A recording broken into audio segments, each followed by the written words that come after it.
Dans cette vidéo, on va voir ensemble comment accéder et configurer son écran de caisse lorsqu'on y accède pour la première fois. Donc, il existe tout simplement deux façons d'accéder à la caisse, depuis la fonctionnalité magasin ou bien encore depuis l'icône de caisse située en haut à droite de votre écran d'accueil. Donc, au démarrage, vous allez avoir apparaître un pop-up intitulé Créer votre premier environnement. Chaque utilisateur de l'application aura son propre environnement. Donc l'environnement chez Mybe, c'est tout simplement votre écran de caisse. Vous allez pouvoir le personnaliser selon vos préférences, vos habitudes, mais aussi en créer des différents ou bien imposer un écran fixe à vos utilisateurs. L'environnement, c'est aussi là où on va pouvoir paramétrer les périphériques, notamment les imprimantes tickets. Et l'application, il faut savoir qu'elle intègre déjà des écrans qui sont adaptés dans les cas où vous souhaitez encaisser sur tablette ou bien directement depuis votre téléphone. Donc vous n'avez rien à faire.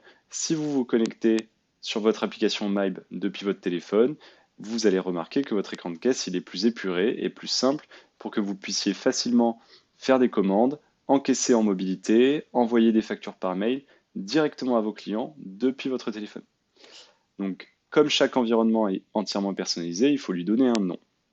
Par simplicité, moi je vous recommande quand même de changer le nom attribué par défaut et donc de remplacer principal par votre prénom.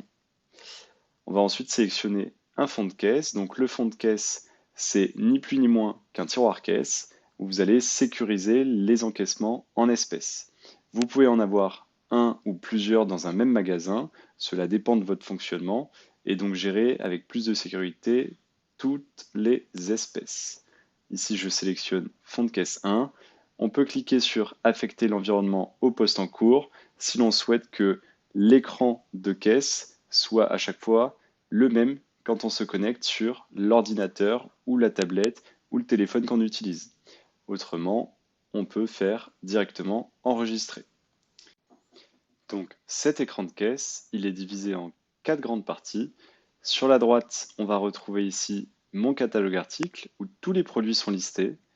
Sur la gauche, cela sera le panier du client. Donc là vont s'afficher les articles que vous allez encaisser au fur et à mesure. Au centre, on va trouver des éléments d'identification du produit. Donc par exemple le premier bloc avec la photo si elle est disponible. Un second bloc pour modifier rapidement les quantités. Le prix vous permettra aussi de faire directement depuis la caisse des remises, aussi bien en euros qu'en pourcentage. Et enfin, sur la partie inférieure de l'écran de caisse, vous allez retrouver donc des boutons d'accès rapide qui sont entièrement personnalisables selon ce que vous souhaitez. Par défaut, on peut donc encaisser rapidement par carte bleue, mettre en attente un ticket, imprimer la pièce commerciale qui est en cours, par exemple un devis, une commande ou une facture, ou bien tout simplement annuler cette dernière.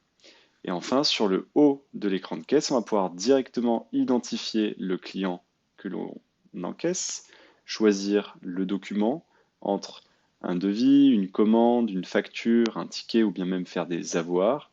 Et après, on pourra aussi identifier le vendeur qui réalise la vente, tout simplement.